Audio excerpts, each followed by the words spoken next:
I think it's pretty clear what's happening in Denver right now.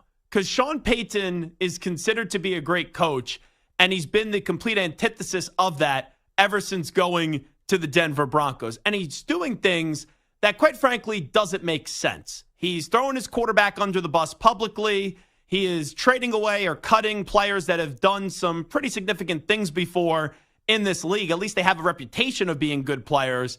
And last night, he made a boneheaded decision where he called a timeout because he forgot what down it was, and then that led to a Kansas City Chiefs field goal.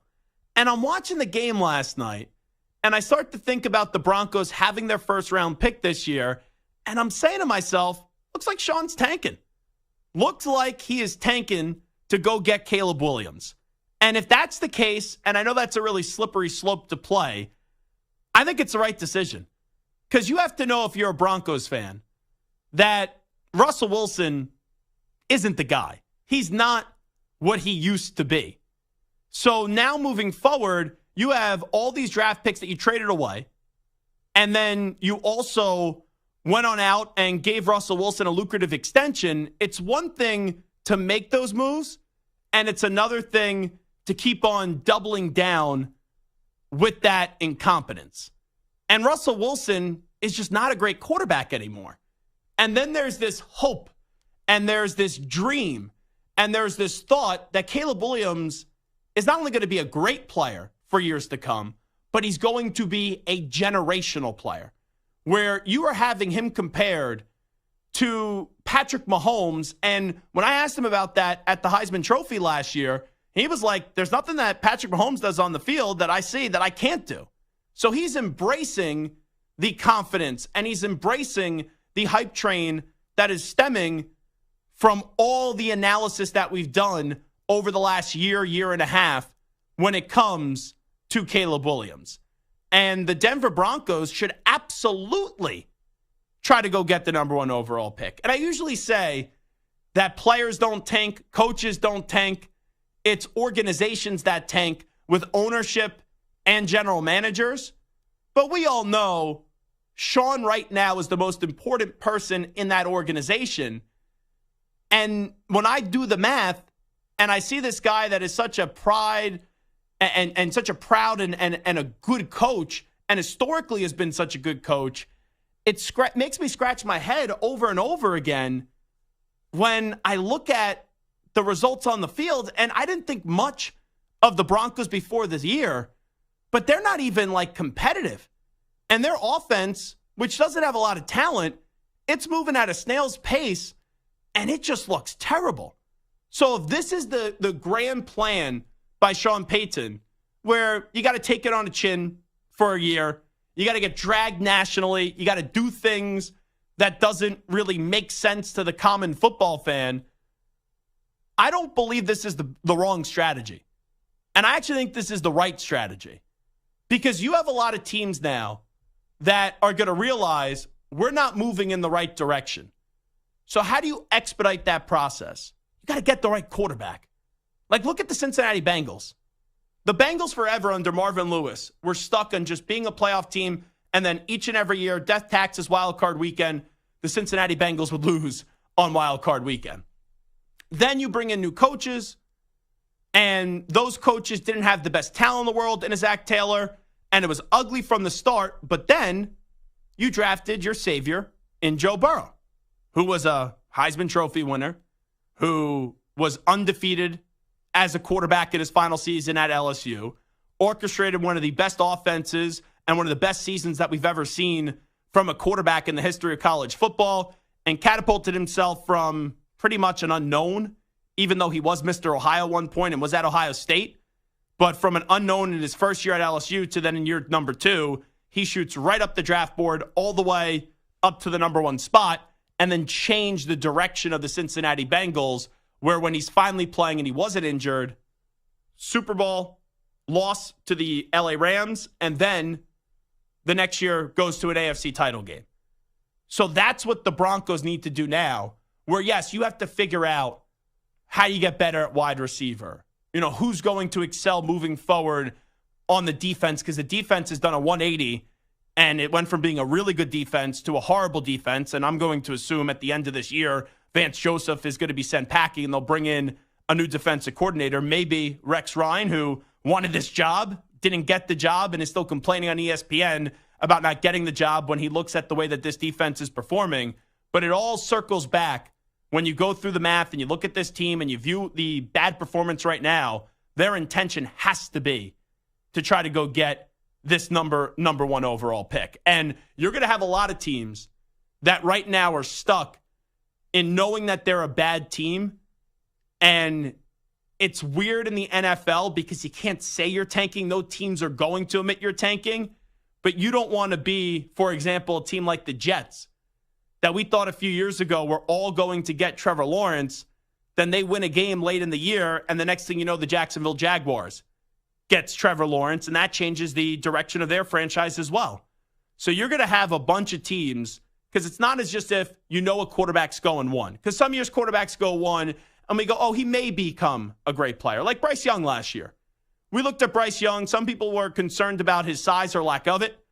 And then others said, oh, well, look what he did at Alabama when Alabama didn't have a lot of talent last year, and he put up a pretty impressive season. But there was a thought Bryce Young could be a great player. With Caleb Williams, ask anybody.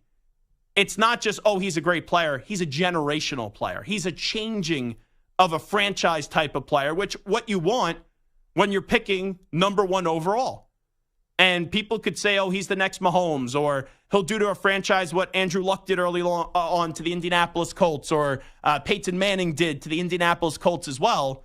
And with how great this guy is supposed to be, I don't fault any team for saying, yeah, let's try to go lose games this year and let's try to change the direction of our franchise. So let's just examine right now. And I know that this is very, very early, but let's examine right now the teams that you feel have a realistic shot to go get Caleb Williams. We start with the Broncos. They got one win right now, and I don't know when they're going to get their next win. Because what you see from Sean right now is a quarterback and a coach having a little back and forth, and Sean throwing the quarterback under the bus. And if that's what we see, it's got to be a whole lot worse internally. You got Jerry Jeudy before the game getting into it with Steve Smith. And it's like just some of the things that are going on with the Denver Broncos right now just displays that they're a clown show. And when you're bad and you're a football player, like two things happens. One, you just like kind of tune out and go, oh, this is it. I'm checked out on the season. Or two, you're like, all right, I'm a player that isn't a really good player in this league. Let me take advantage of this opportunity to go show that I belong here or somewhere else for years to come. But I do believe that the Denver Broncos are trying to get this number one overall pick. And if they get the number one overall pick, they'll figure out what to do with the contract with Russell Wilson. And they'll go out there and they'll draft Caleb Williams. The Patriots, that's a team that needs Caleb Williams as well. And I said this to start the week. I hope my Patriots don't win a game for the rest of the year. And I hope that's good enough to go get Caleb Williams. And then Bill Belichick needs to realize once you get Caleb Williams, you have to do what you failed to do with Mac Jones, and that's surround your young quarterback with actual talent. The Arizona Cardinals, they've been gritty. They've been respectable.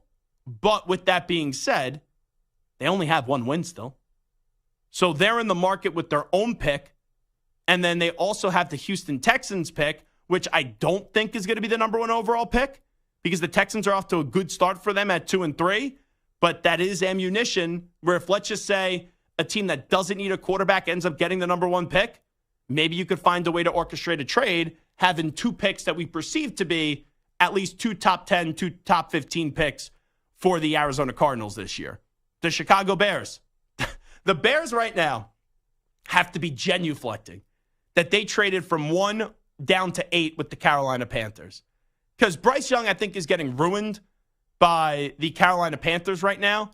But with that being said, you didn't have to draft Bryce Young. You wanted to roll another year with Justin Fields. Justin Fields, the last 2 weeks, to his credit, is playing well. And then from there, it's like, okay, can you salvage Justin Fields?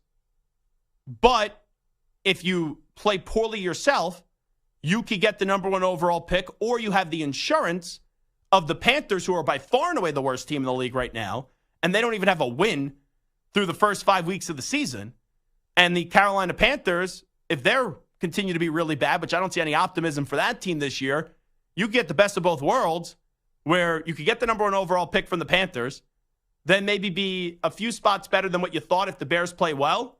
You're still going to be picking in the top 5. Maybe you get a Marvin Harrison Jr., a wide receiver, and then you make that decision to, if you draft Caleb Williams, to then trade Justin Fields. And if Fields plays decently the rest of the year, you're going to get something significant back from a draft capital perspective for Justin Fields. The Vikings, that's a team that I don't believe anyone would have thought before the year we would have been talking about them with the number 1 overall pick, but they got talent. They got Addison out of USC and Pitt. They got Justin Jefferson as well. Kirk Cousins, he's coming to the end of his final year of his contract. They only got 1 win right now. Could you imagine if the Minnesota Vikings get the number 1 overall pick, they get Caleb Williams to throw the ball to Justin Jefferson and Addison? Ooh, that would be a whole lot of fun. And then here's another team that we knew that would regress, and we'll wrap it here. We knew this team would regress. With that being said, though, we didn't know they would fall flat on their faces, and that's the Giants. I know the Giants just committed to Daniel Jones. It was a 3-year deal. You can get out of that very easily. The deal structure by Joe Shane, the general manager, it was a smart deal structure by him. But if you look at it for Daniel Jones and the Giants, who cares? You get Caleb Williams, you get rid of Daniel Jones. And Carlos Ortiz is producing the extravaganza today along with Stuart Kovacs. And when I mentioned his Giants, Carlos Ortiz is like, please, please, please, please, please, pretty please. Let's go get Daniel Jones, the New York Giants. That's what Carlos Ortiz is saying. So those are the teams that I think are in the market right now to go get the number 1 overall pick. The Broncos, the Pats, the Cardinals, the Bears, the Vikings, and the Giants. Those would be the 6 teams that have a really good chance to go get Caleb Williams. Now, let's just play some sound here real quickly. This is Sean Payton last night. He takes the blame for the timeout that was called late in the first half, and he explained why he did it. Yeah, listen, and that's a boneheaded mistake by me. They were calling one as well, and I'm off and down, but that was stupid. It was stupid. How do you forget the down, and then you take a timeout, and you help the Kansas City Chiefs then set up that crazy 60-yard field goal before the end of the half? And then this was on Fox from last year where Sean was an analyst for Fox. And this is Sean Payton talking about Caleb Williams. And then a year later, I think this is very interesting audio. I think he's a generational player. Now, I've seen 3 or 4 games, obviously not as much as I would if I was truly doing the evaluation. But at some point, especially with the relationship our league has in gaming now, at some point, we're going to move to a lottery system in the NFL. Because this is a player that possibly does that, where at the end of the season, here you are in week, call it 14, 12, and clubs begin to lose to try to put themselves in that position. This player, I think, is the type of player that we would look back on in 5 years and say, he's why the lottery exists now. So that's basically someone that used to be a coach that then turned into an analyst, that now is coaching again, is now in a position where last year he openly admitted teams are going to tank for Caleb Williams. So last night when you see these boneheaded decisions and really a boneheaded start to his tenure with the Denver Broncos, you're like, is this intentional? And I don't just think it's a coincidence.